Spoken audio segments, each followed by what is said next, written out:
فجر کی نماز پڑھنے کے بعد یہ 3 الفاظ پڑھنا آپ بالکل نہ بھولیں۔ آپ کہیں گے ان کے پڑھنے سے کیا ہوگا؟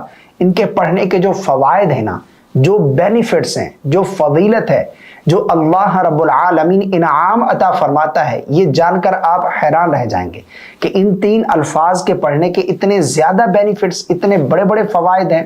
اور میں یہ سمجھتا ہوں کہ یہ اتنے آسان الفاظ ہیں کہ ہر دوسرے شخص کو یہ الفاظ یاد ہیں، لیکن فجر کی نماز کے بعد پڑھنے کے، ان کے پڑھنے کے کیا فوائد ہیں یہ لوگ جانتے نہیں، جس کی وجہ سے وہ نہیں پڑھتے فجر کے بعد۔ تو ہمیں آج کے بعد یہ معمول بنا لینا ہے کہ آج کے بعد فجر کی نماز ادا کرنے کے بعد یہ 3 الفاظ ہم پڑھنا بالکل نہیں چھوڑیں گے، ان کو پڑھنے کا معمول بنا لیں گے۔ وہ کون سے 3 الفاظ ہیں آج کی اس ویڈیو میں آپ لوگوں کو بتانے جا رہا ہوں، لیکن اس سے قبل میں 1-2 احادیث اور بھی یہاں پر بیان کرنا چاہتا ہوں۔ جس طرح کہ نبی رحمت صلی اللہ علیہ وسلم نے ارشاد فرمایا، جب تم فجر کی نماز پڑھ چکو تو بات کرنے سے پہلے، یعنی فجر کی نماز ادا کرنے کے بعد کسی سے کوئی کلام کرنے سے پہلے، بات چیت کرنے سے پہلے فرمایا کہ یہ الفاظ پڑھ لو۔ کیا؟ اللہم اجرنی من النار۔ آپ کو اسکرین پر نظر آ رہے ہوں گے، اس کا ترجمہ کیا ہے؟ اے اللہ مجھے آگ سے پناہ عطا فرما۔ آقا کریم علیہ الصلوۃ والسلام نے ارشاد فرمایا کہ فجر کی نماز پڑھنے کے بعد کسی سے کوئی بات کرنے سے پہلے 7 مرتبہ یہ پڑھ لیا کرو۔ اگر تم اس دن مر گئے، انتقال ہو گیا، تو اللہ تعالیٰ تمہارے لیے آگ سے امان لکھ دے گا، یعنی جہنم سے آزادی لکھ دی جائے گی۔ اور فرمایا کہ اور جب مغرب کی نماز پڑھ چکو تو کسی سے کوئی کلام کرنے سے پہلے، کسی سے بات کرنے سے پہلے 7 مرتبہ یہ کہہ لیا کرو، اللہم اجرنی من النار۔ فرمایا اگر رات کو فوت ہو گئے تو اللہ تبارک و تعالیٰ تمہارے لیے آگ سے امان لکھ دے گا۔ اور اسی طرح ایک اور حدیث پاک ہے، حضرت سیدنا ابو ایوب انصاری سے روایت ہے، رسول اللہ صلی اللہ علیہ وسلم نے ارشاد فرمایا، جس نے صبح کے وقت لا الہ الا اللہ وحدہ لا شریک لہ لہ الملک ولہ الحمد وہو علی کل شیء قدیر 10 مرتبہ پڑھ لیا۔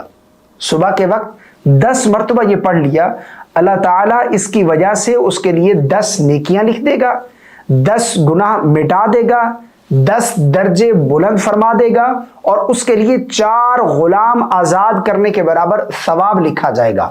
اور فرمایا کہ شام تک اس کے لیے یہ کلمات شیطان سے حفاظت ہوں گے، یعنی وہ شخص شام تک جو ہے وہ شیطان سے محفوظ رہے گا۔ اور جو نماز مغرب کے بعد پڑھ لے یہی کلمات تو صبح تک اسی طرح ہوگا، یعنی یہ تمام فضیلتیں، یہ بینیفٹس اس کو حاصل ہوں گے۔ اب وہ 3 کلمات کون سے ہیں جو ہم نے پڑھنے ہیں اور جن کے پڑھنے کا میں نے آپ کو بتایا کہ فجر کی نماز کے بعد ان کا معمول بنا لے، یہ بہت ہی زیادہ پاورفل ہیں اور ان کے پڑھنے کے بے شمار فوائد ہیں، بہت ہی زیادہ بینیفٹس ہیں۔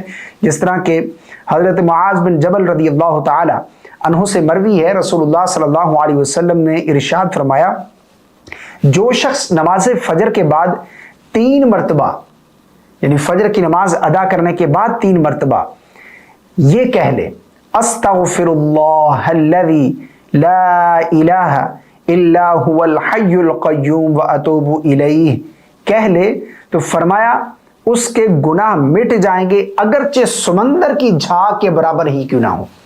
فرمایا کہ یہ کلمات کہہ لے اگر کوئی شخص، استغفر اللہ الذی لا الہ الا هو الحی القیوم واتوب الیہ، فرمایا سمندر کی جھاگ کے برابر ہی اگر اس کے گناہ ہوں گے تو اللہ تبارک و تعالی تمام گناہ اس کے معاف فرما دے گا۔ اور اسی طرح فرمایا عصر کے بعد 3 مرتبہ کہہ لے تو اسے یہی فضیلت حاصل ہوگی، ٹھیک ہے نا۔ اور آپ جانتے ہیں کہ استغفار کرنے کی جو فضیلت ہے، جس طرح کہ نبی رحمت صلی اللہ علیہ وسلم نے ارشاد فرمایا کہ جو شخص استغفار کو اپنے اوپر لازم کر لیتا ہے، اللہ اسے مشکلات سے نکال دیتا ہے، پریشانیوں سے دور رکھتا ہے، اس کے لیے راہیں ہموار کر دی جاتی ہیں، مشکلات سے نکلنے کے لیے اس کے لیے راستے بنا دیے جاتے ہیں، اور اسے ایسی جگہ سے اللہ اسے رزق عطا فرماتا ہے جہاں سے اس کا گمان ہی نہیں ہوتا، یعنی اللہ اس کے لیے غیب کے دروازے جو ہے وہ رزق کے کھول دیتا ہے۔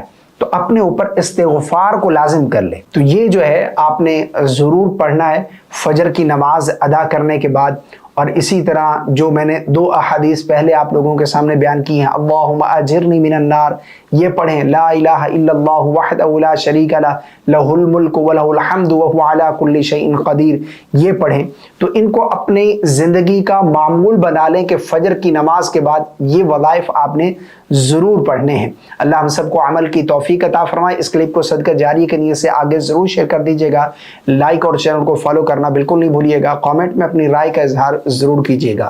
السلام علیکم ورحمۃ اللہ۔